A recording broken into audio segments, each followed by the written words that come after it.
आपल्याला मेंदूचे विविध भाग आणि त्यांचे कार्य बघायचे आहे.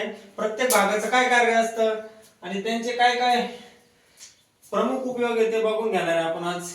पहिला भाग बघतो आपण सेरेब्रम नाही का, त्याला आपण प्रमस्तिष्क या नावाने ओळखलं जातं नाही का.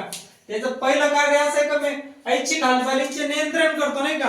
तुमच्या ज्या ऐच्छिक हालचाली समजा कोणत्या रे, पाणी पिणे, जेवण करणे, ऐच्छिक हालचाली, तसंच मनाची एकाग्रता नाही की शांत चित्ताने तुम्ही काय विचार करताय काय नाही, तुमची नियोजन, निर्णय क्षमता, स्मरण शक्ती तसेच बुद्धिविषयक सगळे कार्य हा प्रमस्तिष्क नावाचा भाग करत असतो नाही का.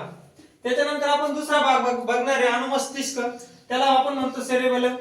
तो शरीराचा तोल सांभाळण्याचं कार्य करतो. शरीराचा तोल सांभाळणे तसंच ऐच्छिक हालचालीमध्ये सुसूत्रता आणणे हे त्याचं प्रमुख कार्य आहे. तिसरा भाग बघणार आहे आपण मस्तिष्क पुच्छ, त्याला आपण मेडुला ऑब्लांगेटा म्हणतो.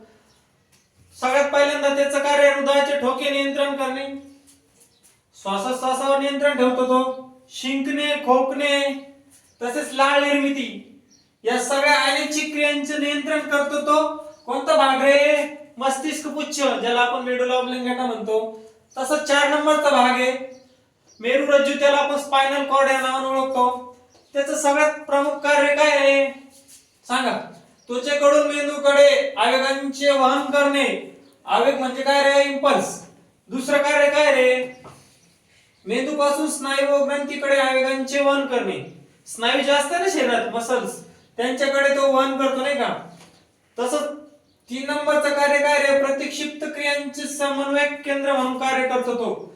असे प्रमुख कार्य बघितले आपण कोणाचे रे, स्पायनल कॉर्ड, मेरुरज्जू. बस समजलं सगळं आजचं.